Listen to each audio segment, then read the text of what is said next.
never, ever wanted a business in my entire life. I watched my family work so hard and saw that success isn't what everyone always thinks it is sometimes. It's when you start hitting $1 million months in business, there's so much stress involved in that. For a couple of and I was having dizzy spells, migraines, had really high blood pressure, 225 my blood pressure was. So I was 22 at the time. I developed full body nerve pain. I had just the weirdest symptoms ever. I spent 4 years not knowing what was wrong with me. Lost my career in hairdressing, had a house, my first mortgage. I was bedridden for a couple of months there as well. It was horrible, like one of the hardest times of my life. So I went and saw a specialist and they found that I had really high levels of black mold in my system. The reason why Three Warriors started is because I could find a tan that was organic and natural and beautiful ingredients in there that Three Warriors has. So I made it for myself. That's how it originally started. Had no intention of putting it in the market ever. And now we have 1,500 retailers. David Jones has been our biggest retailer Australia-wide. Our audience is 40 to 7-year-old women. And they're buying 4 or 5 graduates at a time. They're friends as well. I think that's how we got to selling one every 60 seconds. Like if Facebook is on, I should say, our stores are selling out. You know, it completely selling out. I was working with a company and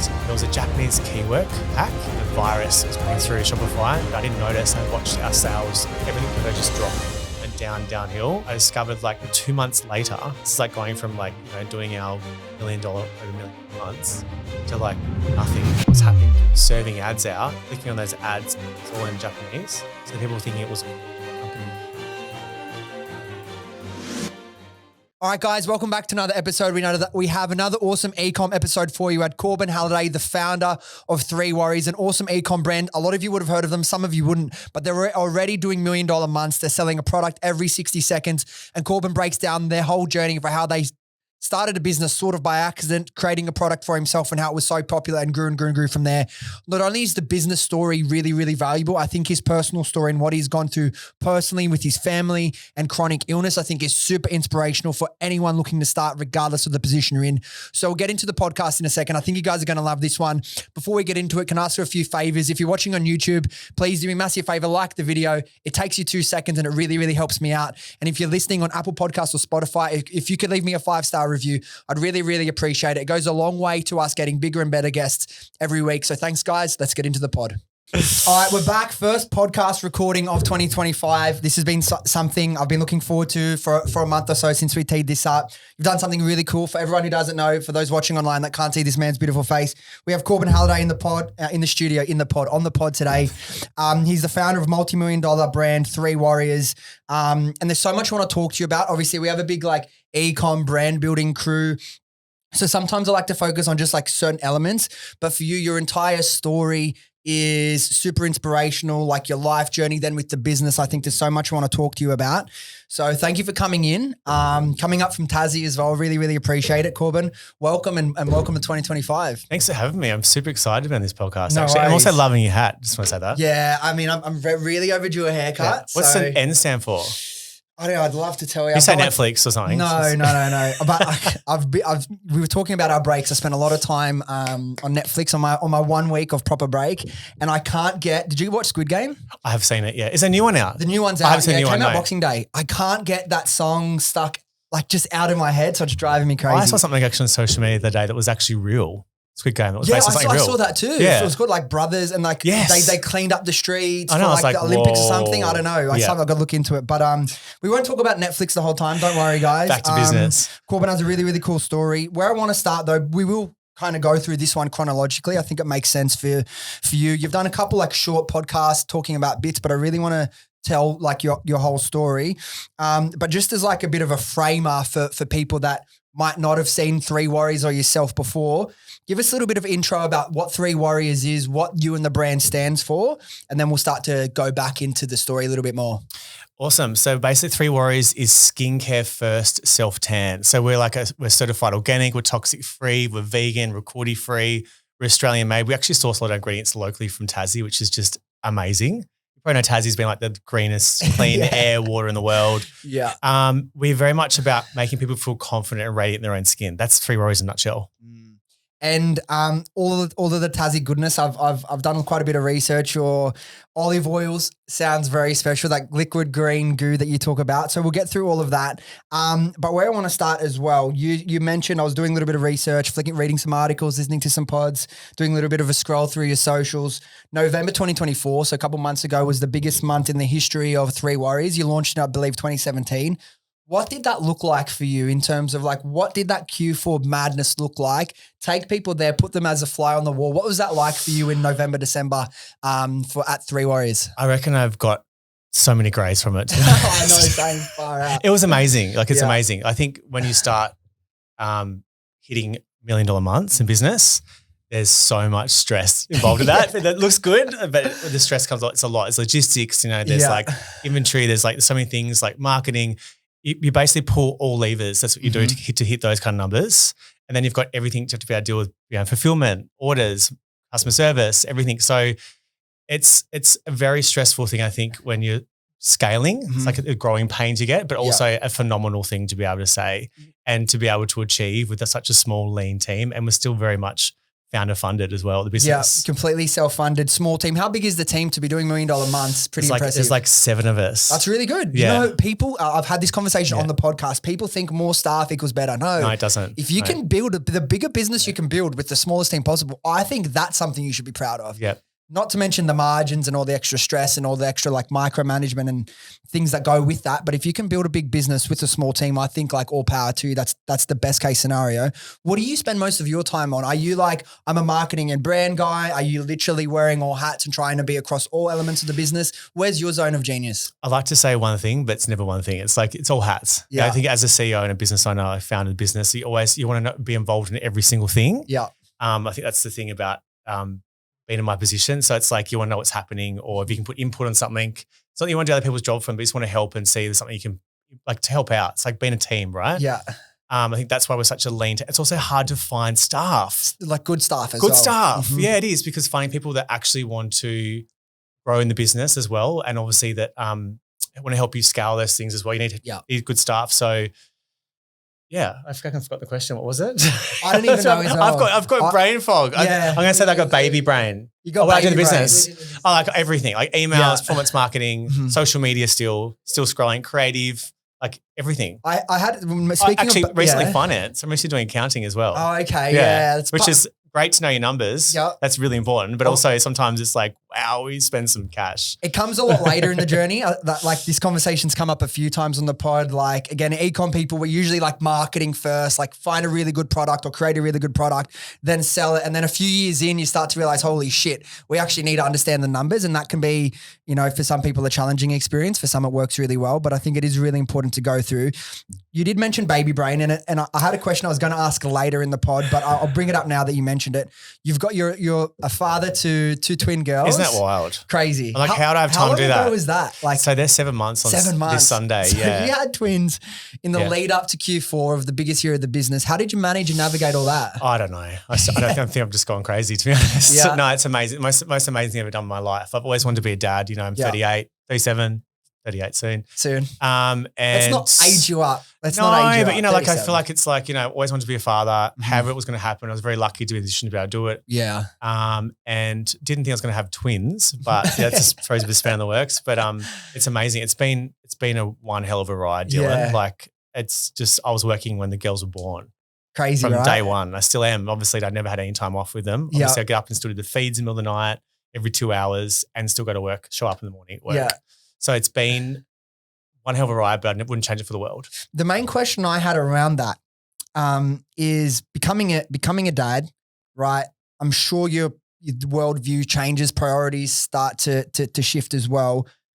Have you identified, or has there been a way that you've realized that you've changed as an entrepreneur in either the way that you operate or the way that you make decisions now that you are a father? 100%. A great question. I will sit back now instead of just rushing, making the quickest decision and think, okay, cool, that can wait. Yeah. Actually that important to do that right now? Or is that going to be beneficial for the business right now? Or can it wait till tomorrow? Yeah. That's like I'm doing at the moment, which is like, or, let's look at the other way about doing that. Maybe it's something that's more efficient. Mm-hmm. Or instead of wasting 6 hours doing one thing on filming content, let's do something quicker and easier. Yeah. I imagine you just have less time for the bullshit, right? 100% less time for the bullshit. Yeah. So let's talk through the whole thing. There'll be heaps of different topics I want to talk about that come up. But you've obviously been very public about your chronic illness journey. 4 years with, what was it called? CRIS. 10 years. 10 years. 10 years. Yeah. 4 years in and out of hospital. Yeah. Talk to me about where this journey for the brand starts. Does it start pre the illness or would you say the illness was where things started to shift and get into motion for what is Three Warriors today? So firstly, I come from a background of family that had businesses, successful businesses, and I never, ever wanted a business in my entire life. I watched my family work so hard and saw that success isn't what everyone always thinks it is sometimes. There's a lot of stress that goes with that, as you would know. Yeah, all too well. Yeah, and I was like, I don't want to do that. I want to work for the government or do something. So I became a hairdresser. Yeah. That's what I did for 10 years in Tassie, in Hobart. Very successful. And I had a massage done for one of my clients. I wasn't feeling great at the time. Yeah. And I had a massage, I woke up in the morning and I was having dizzy spells, migraines. I had really high blood pressure, 225 my blood pressure was. So I was 22 at the time. Wow. Which is just insane. So they were so rapidly me stroking out. I developed full body nerve pain. I had just the weirdest symptoms ever and no one could figure out what it was for years. So they'd medicate me for the blood pressure because it was so high. I'd be sending me around the state to find different specialists and see scans and blood tests. And so I spent 4 years not knowing what was wrong with me. Lost my career in hairdressing, had a house, my first mortgage, $440 a week it cost me. So I had to mum move in with me and help me pay the mortgage. I was bedridden for a couple of months there as well. It was horrible. Like one of the hardest times of my life. I love fake tanning. I've got red hair. So do you. Yeah, so do I. Yeah. We don't tan. We're not the most tan boys in the world. We burn and freckle. Yeah, it's our life. sucks. I mean, are you the only one in the family with red hair as well? I am, yeah. Same. That's bullshit. I know, like what happened? Yeah. Actually, my daughters have red hair too. I love my hair color. I just wish I didn't I wish I could tan just a little bit and just freckle a little bit less. I like my hair color. I wouldn't change my hair color. Yeah.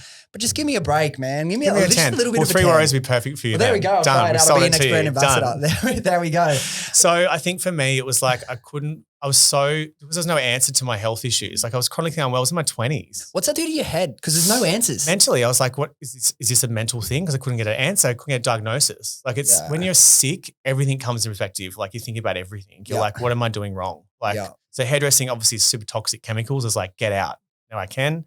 Actually, doctor made me do it. Secondly, I was like, there's something else has to be underlying problem, but I couldn't figure it out. So I went and saw a specialist and they found that I had really high levels of black mold in my system. So this is from a rental apartment I lived in for 6 years beforehand. Wow, you were there for 6 years. Yep. If the floor was on the wall, you scrub it off and you think, it's everywhere. Mold is everywhere, right? Yeah. But I have this recessive gene, 1 in 4 people have it. And what it means I've heard about that, right? Is that we can't detoxify black mold, the biotoxin from black mold out of our liver properly, and it recirculates and stores into the tissues in our body. Wow. So imagine my body was just full of 3 levels of really high levels of mold. And what it actually did to me, it just completely cooked my system. It nearly killed me. I spent 10 years sick. My whole 20s, so I was 32, I was sick. I went to overseas to Cyprus and had treatment for it. There's no treatment as such for mycotoxin poisoning, it's called. And it takes, when you've been exposed to something, say for 3 or 6 years, it takes that time to recover. Yeah. So it's only been the last couple of years. I'm now 37. They've actually started feeling better. So in that first 4 years of my business, I was still chronically unwell. So you started the business while you were battling this. Yep. So by the time they diagnose you, what changes by the time they find it? Is it because you said there's no real black and white, no, this is their specific it's treatment? Knowledge. Knowledge is power, right? It's an answer. It's like in your body, something physiologically wrong with you. And you don't know what's wrong with you, you start thinking, is it mental, what's happening? But for me, it was okay, I have an answer. You have mycotoxin poisoning. You've now developed chronic inflammatory response syndrome. I'm like, what? What is that even? What even is that? Yeah. So obviously you do your research and you're like, there's A, B, C, and D for treatments that can help detoxify your body. Yeah. Or you can go over to Cyprus and have this full body crazy treatment for 6 weeks, which I had recently and felt nearly 80% better. Yeah. What was involved in that treatment? I had blood dialysis done. I had hyperbaric oxygen chambers every day. I had IVs, colonics, saunas, all this full on treatment. It was 8 hours a day for 6 weeks. And are they able to measure your levels and see can. So do you still have low amounts, or is it something you can ever fully Everyone has out? it. Dylan, everyone has mycotoxins in their body. It's black mold, right? It's in your bathroom, it's in your house, it's somewhere, you're exposed to it. So how it works is it's how much your body detoxifies it. But 1 in 4 people 25% of the population have this recessive gene and they can't detoxify mold properly out of their body, and it could be making you really sick. And for me, it nearly killed me. Wow. So the reason why Three Warriors started is because I couldn't find a tan that was organic and natural and beautiful ingredients in there that Three Warriors has. So I made it for myself. That's how it originally started. When I put a tan, I feel good. I feel confident. It makes me feel better. I looked, obviously I'm super pale naturally. We never see that. But I was so sick. but you don't want to feel it as well. Does it make sense? Like, and it makes me feel good when I have a tan on, confident. Yeah. So for me, was like, I make my own. That's what I did. I made the tan myself. I had no intention of putting it in the market ever. And then my friend tried it. She has a beautician clinic. She's like, I want to stock this in the clinic. Bang. Now we're a global, international, huge brand. Your story was one of the ones that it was really a business created by accident. Yep. Created by accident. You've spoken about, again, like you feel more confident when you have a tan. What was it? And this isn't something I'd planned to ask you. What was it like for you as like growing up as like a pale redhead? What was the experience like? Bullied, everything. Called carrot top, which I don't know why, because carrot tops are green. But I hated it. Yeah. Like I was like, I think for me, it was horrible. I love my hair color now. Like it's probably similar to you. Like I love it. I love my skin color. Were you more red when you were younger? So red. Yeah. So I think it's different now than it was, when we were younger. It's sort of cool now. It's cool. Everyone's dyeing their hair this color now, right? Yeah. I'm sad that my hair's going grey. I'm like, what am I going to do? I know if the camera zooms in, you can see on the side, it's starting to get a few. I got heaps. Yeah. Everyone's like, oh, what happened? It's like, try running a business for 7 years then tell me. Literally. Yeah. But look, it's been hardest thing for me was being sick in my life, but also a blessing for me because it made me create this incredible brand, Three Warriors, which makes people feel confident in their own skin. And that's exactly what we do. We make people feel confident. We have this beautiful natural tan. It suits all skin tones and types. And we have the amount of people that come to me and say, oh my God, I haven't been able to use tan before. I put this on. My husband said I look really good today, or my partner. That is for me everything. Just a quick one from me. If you've been listening to the podcast for a while, you'd know that after scaling Happy Skin Co. to over $10 million per year, I spent close to 18 months creating the Viral Brand Builder program, which teaches someone with zero experience how to launch and scale their very own e-commerce brand. With over 100 training videos and direct access to me, including one-on-one calls, you'll be guided throughout the entire process. Now, we already have a bunch of incredible results from students that are making multiple 5 and 6 figures per month. So if you want to learn how to build a business that has the potential to completely change your life, then click the link in the description and book in an application call today. Spots are limited as you'll be speaking directly to me. So hopefully I'll chat to some of you soon. But until then, let's get back to the podcast. And you've spoken about not only with like the tanning products, you spent 10 years as a hairdresser exposed to a lot of toxic chemicals. What was the biggest change for you? And has there been a shift in the industry, maybe something that Three Warriors have led, or is there a shift away from those like heavy toxins in the industry, or is it something that there's still only a couple of brands that are really like pushing this forward? It definitely has been a shift since I was hairdressing. Yeah. As brands have been more conservative and more natural. They're not fully, you can't really get a certified organic, like hair care kind of color brand as such. But we are becoming more conscious as a consumer of what we're putting in our skin. That's what it is. Like we launched at the right time because now you're looking at ingredients at the back of packaging and saying, what's in this? People are knowing what those ingredients mean.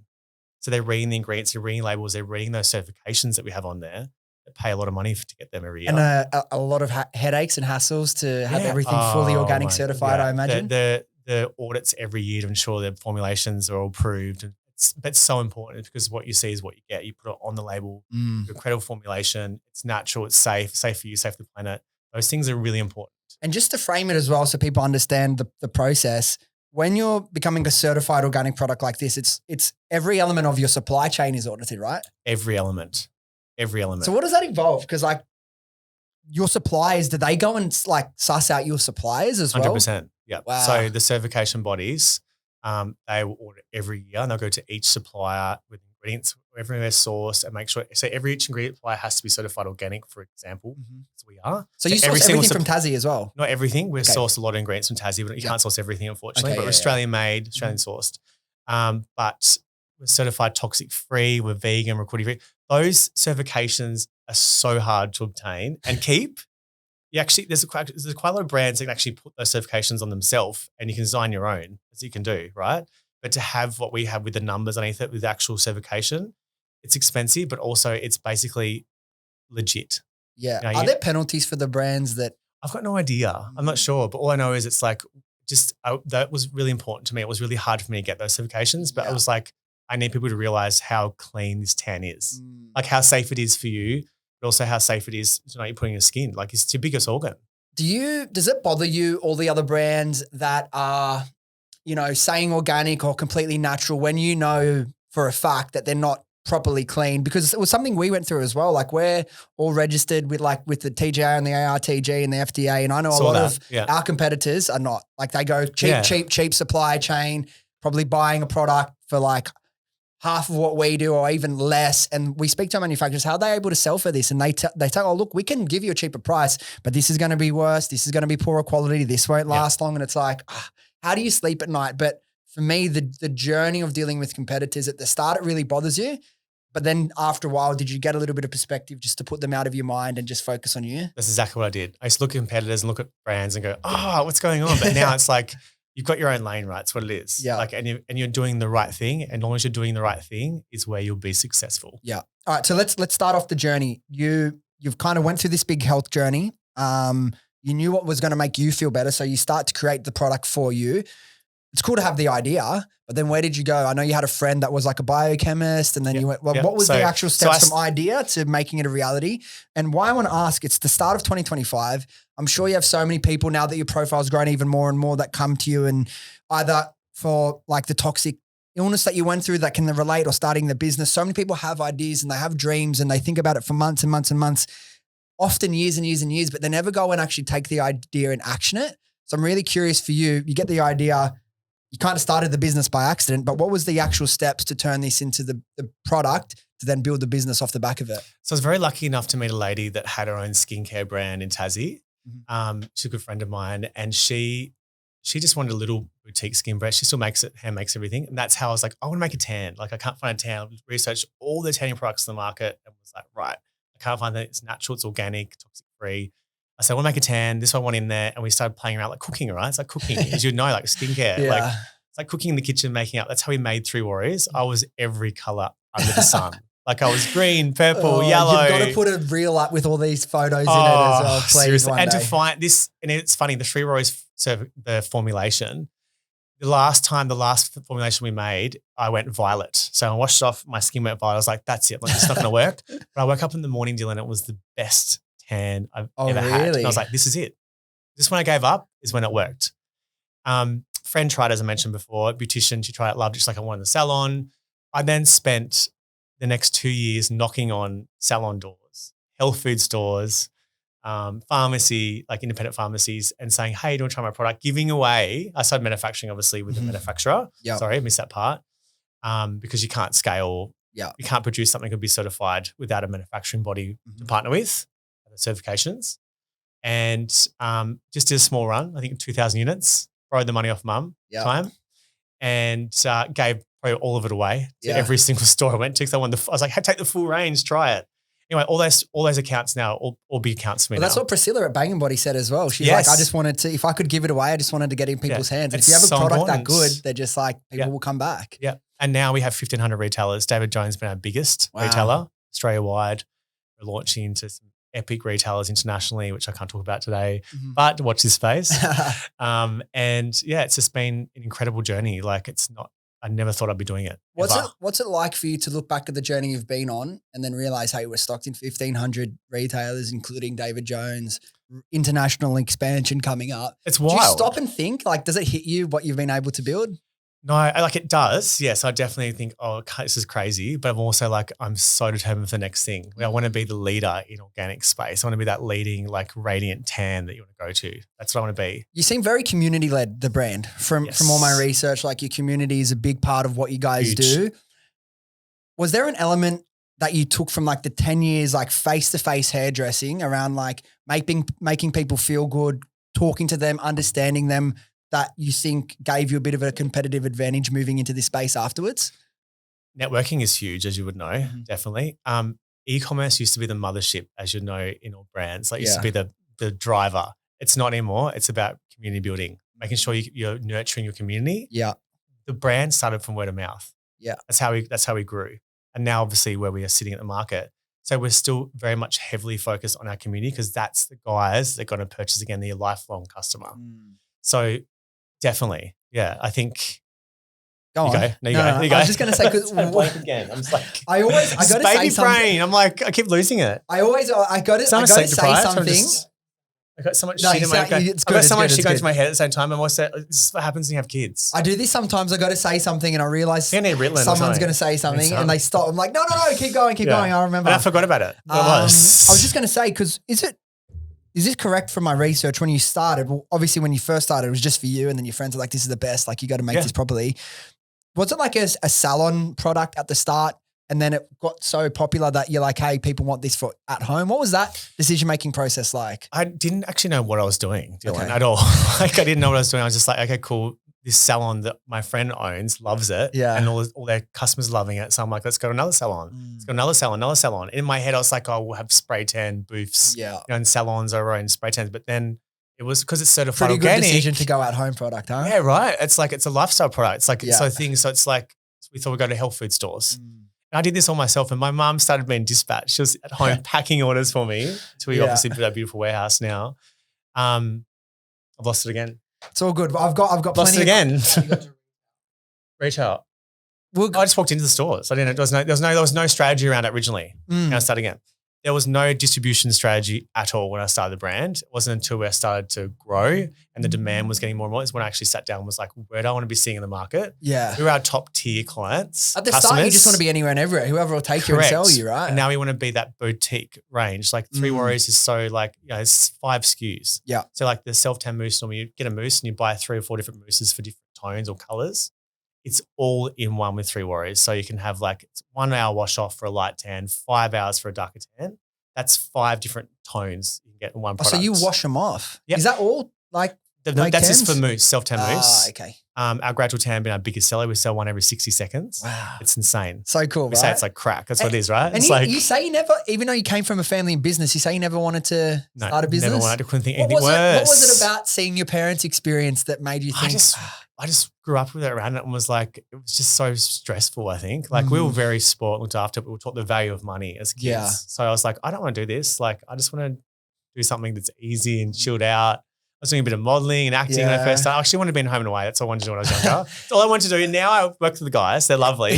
And we supply tan to them all. And I'm like, I couldn't think anything worse being an actor.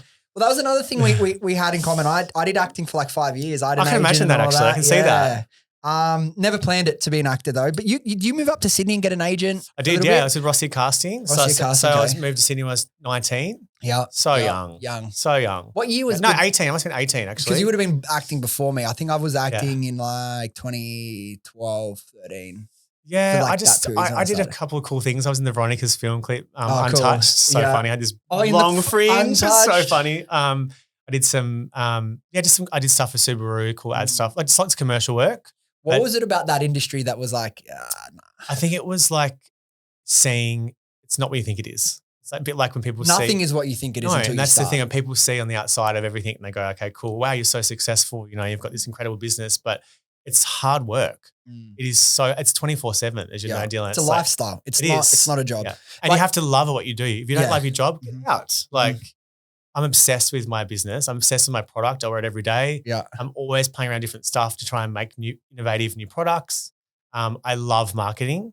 I love people. I love networking. I get to sit on and speak to this amazing, be on your podcast. It's incredible. I love my job. 100%. And that's why I consider like taking that week off or like going out with friends, like that's work because everything is work. And like, because it's a lifestyle, like if you don't give yourself the time to rest and recuperate, you rock up to your desk Monday morning and like your baby brain 24/7. Yeah, well, I have that unfortunately because I got 2 twins. So I've got twins, so I have no rest for me ever again. Yeah, I'm on the warm up now. Like the last week of last year, I was like fading. Now I'm like I'm just powering back up. So we'll get back to full brain capacity. I'm hoping by next week. I love that. But I want to change directions for a second because I was like when I first saw your brand long before we even teed up a podcast, I thought Three Warriors, what an interesting name. But as I did more research on you and I found out the reason behind it, I thought, wow, again, it's a very personal story, very emotional story.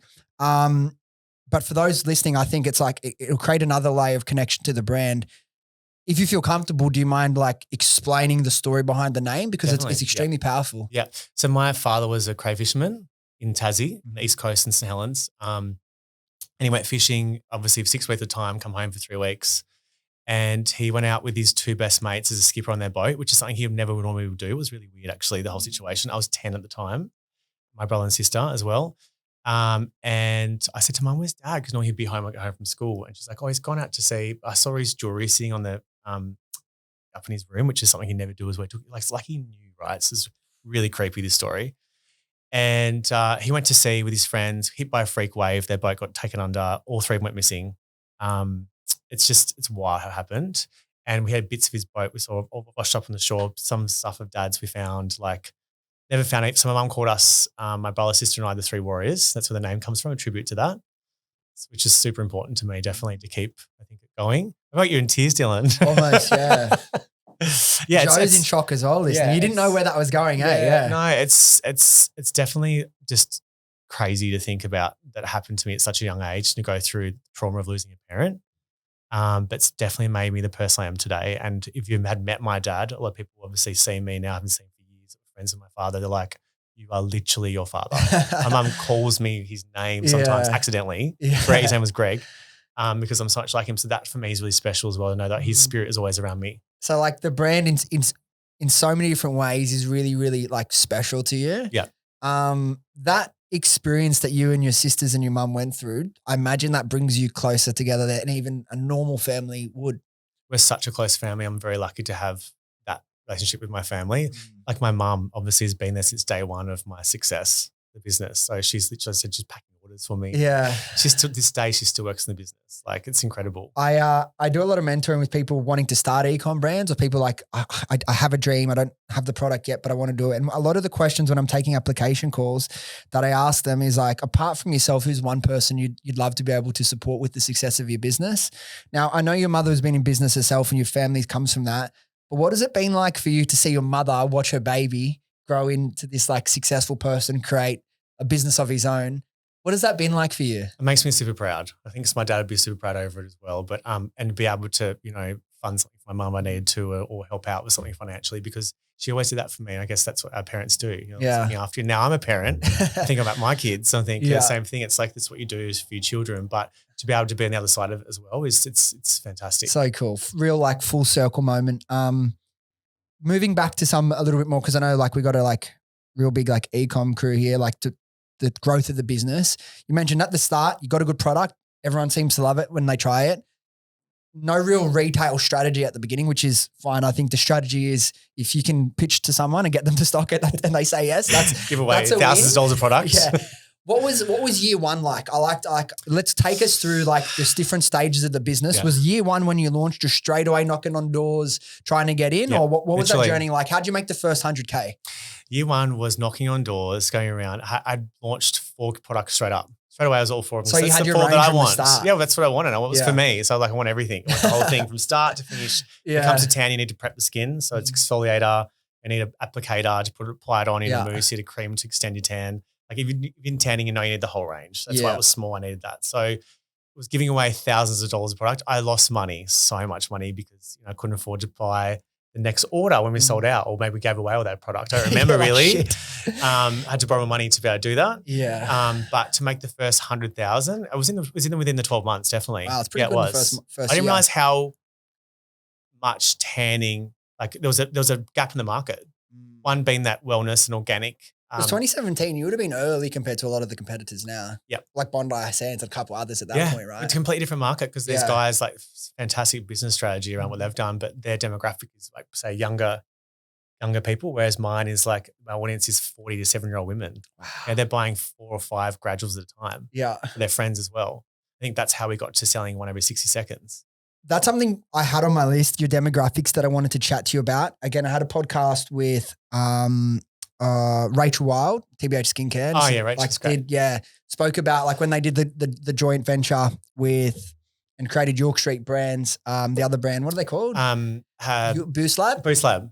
And they were like doing all their marketing, running it, like targeting Gen Zs, and they did some like proper research and realized, hey, the people that actually love our product and get the most out of it is the older demographic, and they pivoted and their business exploded massively. Where did you find your demographic? Was it something that happened organically? Is it something you knew from the start? It took some time. Yeah. It took some time. It was like, where do you price your product? How do you know what to price your products at? It's like you've been organic, obviously. It's like, well, where do we sit? We don't want to be too expensive. Yeah. We want to be affordable. We also don't want to be too cheap. So it was knowing about doing your research in the market and seeing what was available in that space as well. That was one thing. but to what can that customer afford to buy, or who is he or she? What does she do? Where is she spending money on, or he's spending his money on? That for me, knowing your audience is everything.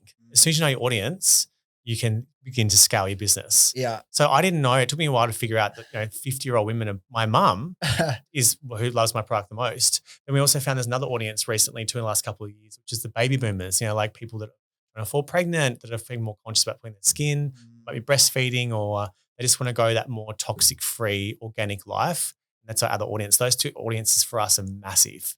Yeah, it's interesting that again, you go into a business, you think fake tan, you think, oh, it's going to be mainly 20 to 30-year-old or even younger, right? Yep. And then we're starting to realize changes with Happy Skin Co as well. When we started, it was very much a younger demographic, and now our audience, our customers are sort of aged with us. We launched in 2018, so sort of a similar period to you.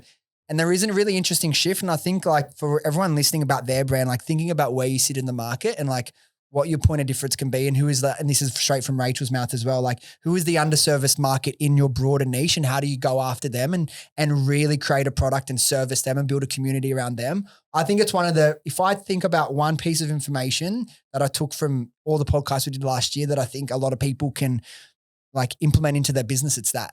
Not always is it going to be 20 to 30-year-old females for every single business, but that's where everyone starts. So true. And so also is that my mum or your mum, my mum's 60, I think she must be 64.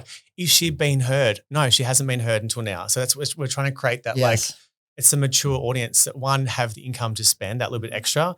We're finding as well what's happening now is their daughters or their sons are taking out their bathroom cupboard, their parents' cupboard, and they're using the tans, and their parents are wanting them to use organic products. That's how we're slowly starting to trick into that younger demographic now too.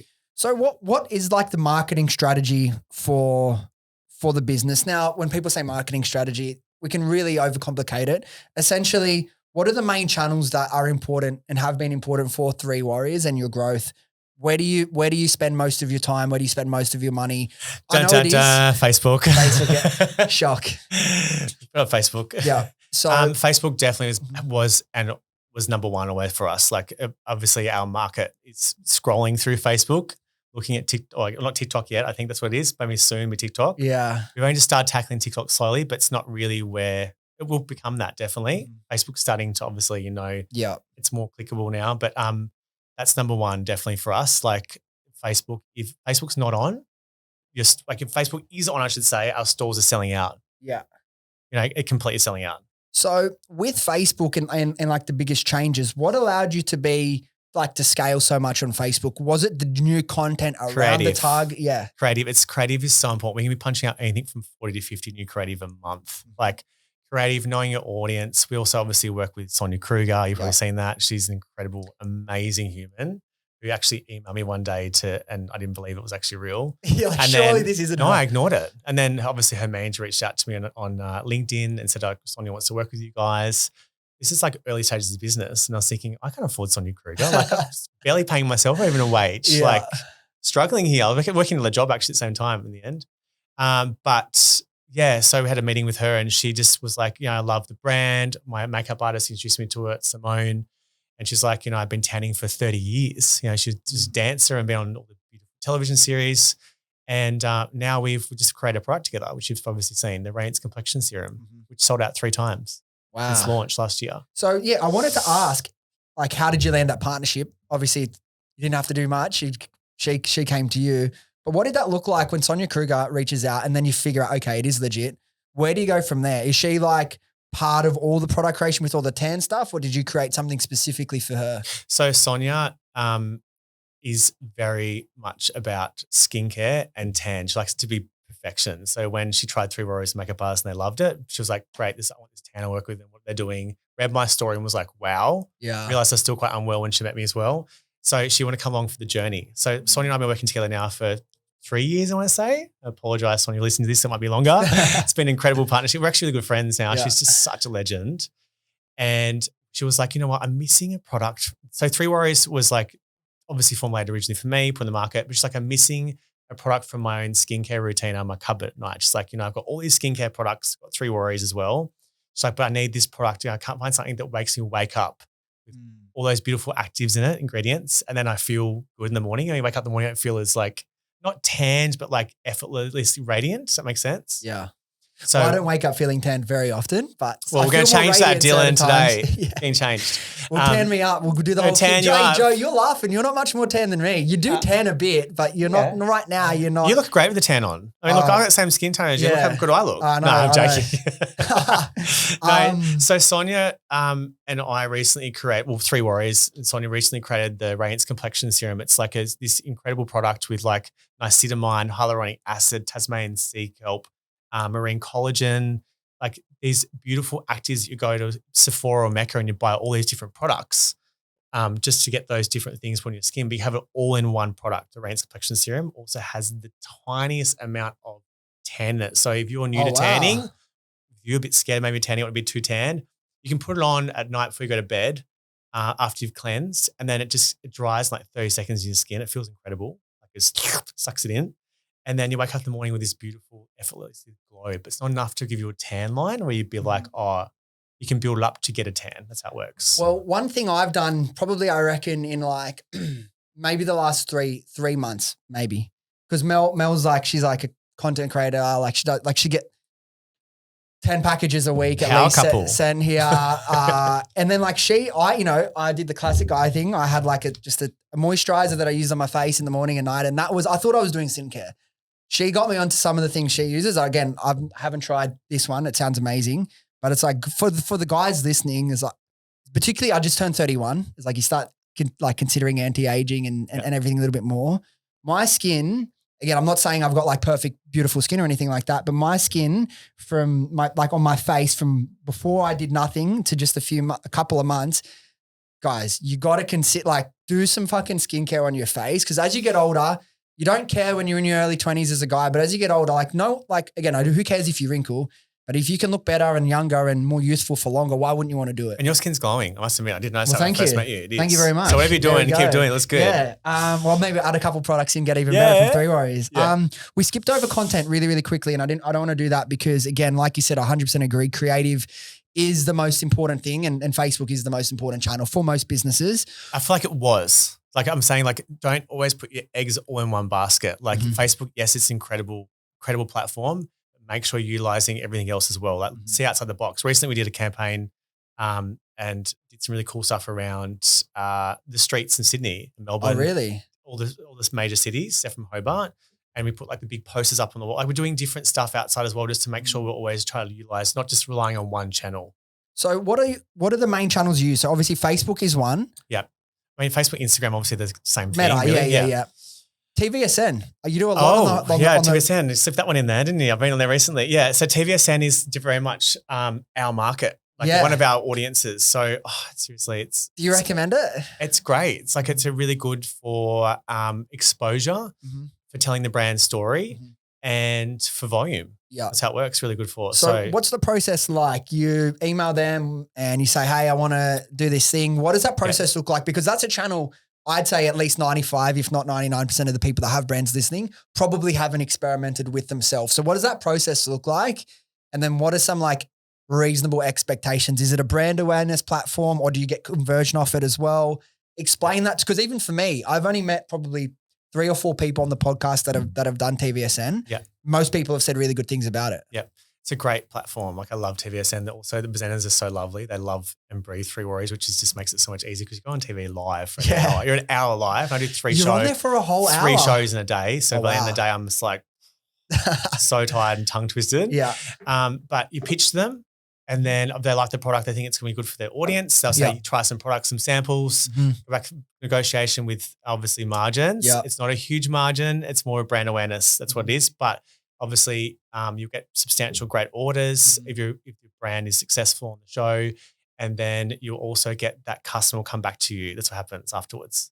They come back to your store and shop from you. So the LTV is there from that. Is it with? And I don't know how much detail you can go into, but you mentioned it like there's a margin there. Is there also a big fee up front or no? None. So no it's fees. all. You'll that's pay why for you a model. have to pitch them, right? Yeah, you pay for a model on set, which is like not a lot of money, to help you out. Otherwise, you have someone else go on there with you. Wow. Yeah. But the margins aren't high. As I said, they're quite small, but it's about brand awareness for 1, 2, conversion, definitely. And obviously coming back to your store in a second, which is just incredible. I feel like we're giving away all your best secrets. You are actually. You're listening. Yeah, see, that's what I mean. Like, again, you're someone I've seen, and your brand probably over the last 18 months, I've really seen you guys grow. And I thought it'd be really interesting to hear their story, because maybe it's from you from Tassie, hadn't seen as much from you from the podcast scene. So it's really cool to kind of understand each brand's journey, because each brand's journey to whether it be 10 million years or $1 million months is so different. Yeah. Right. It's so different. I've only just really turned it on, Dylan. I think it's happened. I only had e-commerce for, like I said, the site for 3 years. I've made 4 years. I just 3.5 years. Before that, it was just wholesale. Oh, wow. Yeah, I didn't know how to do it. I tried to build a website. It was shocking. So it was really the last, I'd probably say a solid 3 years. We've actually had the site properly up and running. And I've obviously self-taught, like you would have done as well, everything like content creation, Photoshop, how do you Shopify, all the plugins, everything. That's how it started. That's how basically that last 3 years, especially in the last 12 months, 24 months, you would have seen us start to scale. What if anything has surprised you about Ecom? Nothing surprised about Ecom. There's so many things that can go wrong. Do you know what? The worst thing that happened to me once before, I was working with a company and there was a Japanese keyword hack that went in. So it was like a virus that was going through Shopify. We didn't get it. So the company we're working with, they didn't actually properly turn it off. They actually did something else, recode. I didn't notice. And I watched our sales, everything converted just drop, went downhill. Wow. And what happened is I discovered 2 months later, this is going from doing our over $1 million months to nothing. I was like, something's wrong. And this Japanese keyword had gone into the website, and then what's happening is serving ads out. People clicking on those ads, and it was all in Japanese. Oh, really? Right? So people were thinking it was a fraudulent company. Oh, wow. How did you fix it? Once you found it? We had to rebuild the whole site. Wow. So brand new theme from scratch. Brand spanking new. Yeah. And again, doing more work yourself, jumping in, doing that other person's job that was supposed to be done. Yeah. Obviously, the marketing side of the business is really important. Obviously, product is the foundation before we even start talking about marketing. Apart from those two things, because I think for Ecom, product and marketing, I know you're even for retail, product and marketing is 80, 90% of the game. What other areas of the business do you think have influenced the success as much? Community is another one. Community is number one. Obviously, I guess this falls under marketing influencers. We know it's a bit different now these days, but I did start off back then sending out 50 to 100 each month as well. How did that work, and how long did it work? Horrible. It worked before it changed. It was great. You get all these new followers. I think that's how we got to nearly 100,000 followers. Yeah. But it was horrible. I'd forget to follow up and to go through messages. And I was writing spreadsheets everywhere and writing it down. It was a mess. Why do you think, as someone in and around the industry for so long, influencer marketing stopped working in the way that it used to? People caught on. I think that's happened. They're there's people just getting paid to sell this product. They're not actually authentically, it's not authentic anymore. Yeah. Whereas the relationship we have with Sonia, which people see, is authentic. She lives and breathes Three Warriors. She's on a flight, on holidays, and she's talking to a flight attendant about Three Warriors. It's just a great relationship. And I think there's a really important lesson to take out of that as well. Considering what we just spoke about 10 minutes ago and who your demographic is, Sonia Kruger would have to be one of the most recognizable faces in Australian media. She's the biggest media personality in Australia. Exactly. And it's finding someone that fits you and your brand and your customer demographic correctly, and not trying to force it into all these different influencers who don't care. Yep. I think there's a really big lesson in that. In terms of working with any content creators or micro influencers, because you're running a lot of different ads, you have a lot of different creatives. How do you go about sourcing people to feature in these ads or to become new kind of micro brand influencers? It's a good question, actually. So with influencers I work with a couple on the side you've probably seen recently. We negotiate, obviously, the right amount. They're expensive. Yeah, sometimes ridiculously expensive. Wow. I guess the good thing is having a good network around you, people that have businesses as well, to know if people are going to convert or not. Otherwise, you waste money and time. That's one thing we do. When it comes to micro influencers, we look at obviously engagement, making sure it's not bots and all of groups and pods that all comment. And stuff. And we find people that authentically love the brand or love things organic or in that wellness space. Yeah. That really works for us. Yeah. I think there was been a big shift as well. And it's particularly with how, what the scale for any brand doing anywhere near $1 million a month, a lot of it will be driven from Meta, obviously, when that's finding new customers or returning. It's don't even worry. It's silly to say don't worry about how much it'll convert. Obviously, it's a really important consideration, especially for a startup brand. But I think the most important thing is the content good. Some Has of them, to be. yeah. There's one ad that actually we did. Someone actually filmed it when she was overseas on holidays, and she was in the bathroom and she's talking about the moose and saying, I love this moose. Like, it's been real. And it just went absolutely insane for us, like crazy. Yeah. It's like, this is 2 years ago actually. And it was just crazy, crazy, crazy. This is one ad that's kept going and going and going for 12 months. There's no silver bullet, Dylan. Like, you make sure all your channels are on. Yeah. You can't just focus on one thing. You have to make sure everything is on. Your marketing, your strategy, distribution. For us, we're an online business, obviously e-commerce, but also distribution. We have obviously the retailers. So we're always on, make sure we're servicing accounts, we're community building, we're going into stores, we're doing merchandising. We're always doing new campaign, always looking for the next best thing, listen to what our customer wants, MPD. You just don't stop. You can't rely on one thing. Where is the business at today, 2025? Are you more ecom, you more retail? We're 70, but it changes actually. It does change. But I think at the moment about just recently, obviously, it was 7% probably ecom and 3% retail, but it was a stage there with like 60-50. Pretty good decision 3 years ago to build an online store then, right? Yeah. So we built a warehouse in the meantime in Tassie. It's amazing. It's really cool. Dispatch center. Yeah.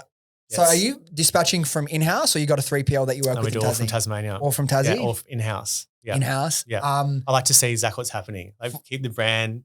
Basically, if I can manufacture one day, it'd be amazing, but I don't know, we'll see what happens. Yeah. Finding good team is another part of scaling any business. We could spend time here talking about interviewing and finding people for an hour, right? It's you think you found someone and then it's like, it doesn't work. Yeah. What's like just one piece of advice? Because a lot of people that are listening, like there are a lot of people like green, like early on, just like trying to get their idea off the ground. But there are a significant amount of people that have like established businesses, whether they have a team of 10 or a team of 2 that are looking to hire. If you just had one piece of advice around, finding the right people for a certain role, what would you say that is? Because you've been around for like 8 years, is it now? 7, 8 years. Knowledge is power. So if you want to employ somebody, you have to know as much as you can about that role. Like, it comes, like I said to you, I was doing accounting recently, just like jumping and helping out with some stuff from our peak season. And I've learned so much stuff, like about how to do end of month, stuff like this. Like, I never would ever want to learn that stuff, but it's so good to know because you know a position that next person that's working for you, what they should be working on. And have a bit more insight back what their role is, because you find yourself doing it anyway. So I think my one word of advice would be is to make sure you employ someone that actually has experience or wants to grow in your business with you. That's really Have you heard important. the term thrown around recently, entrepreneur? No, I haven't. I think it's a really good term. It's like you want to find people where maybe they don't have the full risk appetite of someone that wants to risk it all and start their own business. But they are sort of have entrepreneurial tendencies and want to grow within a business. And then if you grow enough and you add enough value tied to profit shares or, even like small percentage of equity shares for people, if you can find the right people in the business, the hardest thing and the problem I've seen with people, whether it be in ecom or very frequently in marketing agencies, is if you find someone good enough and you reward them for being good, they start to realize pretty quickly if they have those entrepreneurial tendencies, hey, I want to go and do something for myself. But if you can find that sweet spot of people that do have that sort of like growth mindset and that mentality of, doesn't matter if it's not in my JD, if it needs to be done, I'm going to do it and I'm going to run with it, then that's like the goal. But finding those people are so difficult. So hard to find. Yeah. When you do find someone, like I've got some really great, strong people in the team, and for us to be able to do what we do monthly and to have that business scaled and grow like we're growing at that rate, is everyone jumps in. Everyone wants to see the business succeed. And that's what's really important, having the right people around you. So would you say it's more, because if you only have 7 people in the team. There's 7 people that are on the books. Everyone else is contracted. Okay. Yeah. It's not 7 juniors, I imagine. No. It's 7 people that can lead parts of the business. I've got one junior that's just growing the business. Yeah. It's amazing. Yeah. Was there a shift? Because I know for me, again, when we started, we had like, growing really quick, you want to hire all these people. You think hiring people is like the right decision. And then you realize, hey, what have I done? Instead of hiring these 2 people and paying them say 60 grand each, I can pay one person 100 grand, just as an example. And they can do the job of both of them and cause me 3 times less headaches. And you always go back in there and ask them millions of questions anyway, and you're doing their work for you. But yeah, that's some good advice, because it's like, it's making sure you spend that little bit extra money, invest extra money in somebody that has the experience, expertise to do that job properly, or 100%. do it well, I should say. Yeah. Or as I said, having a junior wants to learn and grow, I think, as well. And that for me is everything. Watching someone grow in the company is really important. What was the biggest lesson you took out of 2024? God, I'd probably say inventory and logistics. Like, that's a big thing for me. It's okay, making sure that you have enough stock. You know, we've got packaging coming left, right, and center from different places, and we've got, you know, products coming, formulations. So I think for me, it's like, how can we be better this year? How can we continue to scale level we're scaling at, but making sure we can meet that demand by having everything in. So it's like about, you know, putting system and processes in place, about having the right resources, like putting more people on the team, finding those right people. That's probably my biggest lesson would definitely be is making sure that you have enough. With that lesson in terms of like inventory management and stock control, often our biggest lessons are born from our, you know, the biggest moments of like, oh, holy shit, like this really sucks right now. Was there a period in 2024 that you guys ran out of stock and you learned that lesson the hard way, or? We didn't run out of stock, but there was stages that you could have. Does that make sense? We shouldn't be in that position. So I think that's how it works. That's knowing about, that's just from growth. Like you don't know, you know, you predict your growth already, but you don't really go and double that or smash that. So it's a good problem to have, but you don't want to sell our product. Yeah. Like if you sell our product, you can't turn the tap off. Yeah. Once the tap's on, you can't turn it off. That's it. 100%. And we'll do a couple more questions and we'll start to wrap up. We've spoken a lot about marketing and different content, like the content that you guys are producing and the different channels that you guys utilize. Is there a channel or a new strategy for 2025 that you've kind of had your eye on or thinking about to add something new to the business, whether it be a brand new channel like TikTok that you kind of alluded to, or a new type of content for Meta? Is there anything that you're thinking of like you can see coming for 2025 that you can share? I honestly think TikTok shop, I obviously know about it's about to be then probably the next big Meta. I'm not sure. We're going to obviously tackle the beast and give it a go. That's what you do. You give everything a go, right? I think in terms of content for us, it's education. It's about like educating the consumer. People want to know how to apply a tan. People are scared to use tan. And also it's MPD for us. We spoke before. It's like producing products that our customer wants. Maybe it's not just tan. Maybe it's something else. Who knows? But there's lots of exciting things happening for 2025 for Three Warriors. Yeah. Heaps. And for anyone that's thinking of starting a business or chasing a dream, it doesn't have to be a business. You were someone who said your whole life, well, you said your whole life, you grew up not wanting to be in business. You've now done it and you've been in it for, you know, close to 8 years, as you've said. Do you have any pieces of advice for those people that, I'm sure you get messages, hey Corbin, I'm thinking of starting something. I don't know where to start. I don't know if I should. Do you have a piece of advice for those people in that position? Don't give up. Like, you know, we all fail. We're human. We all fall down. We make mistakes, but you'll be better from that mistake. You know that too, Dylan. It's like your mistake you make, look back on now, you always think, oh, I'm so glad I made that mistake. You know, maybe cost you $50,000 or $100,000. Yeah. But it's like we're better from that now. So don't give up. You know, we're human to fail, but keep going. If you love it and do it, you'll be successful. It's a question I ask as well from time to time, and you just reminded me of it because I think from our biggest mistakes, we take our greatest lessons, as I sort of alluded to before. Is there a mistake that you've made? And it's for all businesses make mistakes, regardless if they're super successful or if they're failing. Was there a mistake from your entire journey that cost you a significant amount of money or the most amount of money that comes to mind that you can remember? Because if you can share that lesson, hopefully it can help even one brand avoid making a similar sort of mistake in the future. It'll be well worth it. So many mistakes.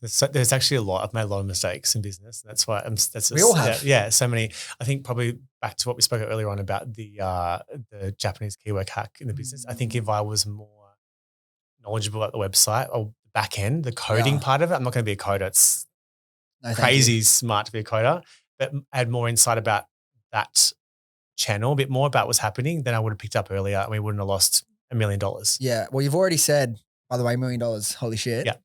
We did. Knowledge is power. Knowledge is power. Knowledge is power, Everything. Right? And I think Ecom, there's so many moving parts, as you would have realized the last 3 years since you've pivoted from exclusively retail to online as well.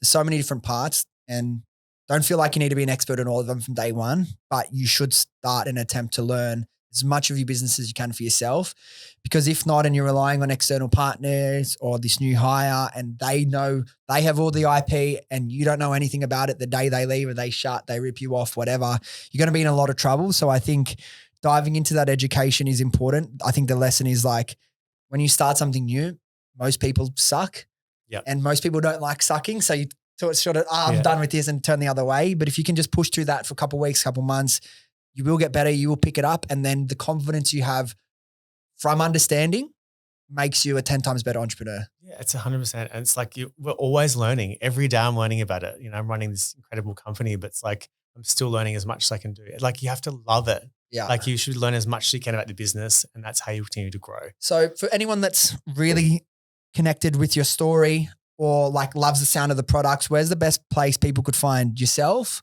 or Three Warriors online? Probably our website, www.threewarriors.com.au, or you can reach out on Instagram, obviously my personal Instagram as well. But if you want to try the products, you can check out the retailers. There's 1,500 Across the on country. the site. Yep. And obviously our online store, which you can purchase from as well. I love it. Corbin, congratulations on all your success so far. I wish you nothing but the best in the future. Thank you for coming in. I really, really appreciate it. And good luck for 2025. Thanks so much, Dylan. We're going Thank to give you a you. tan, no time, know. don't worry. I know. It's happening. Mel's going to love it. See me all nice and tan. We'll wrap Joe into it as well. We'll give him one while Go we're there with his too. nice little new moustache. Oh, beautiful. Beautiful.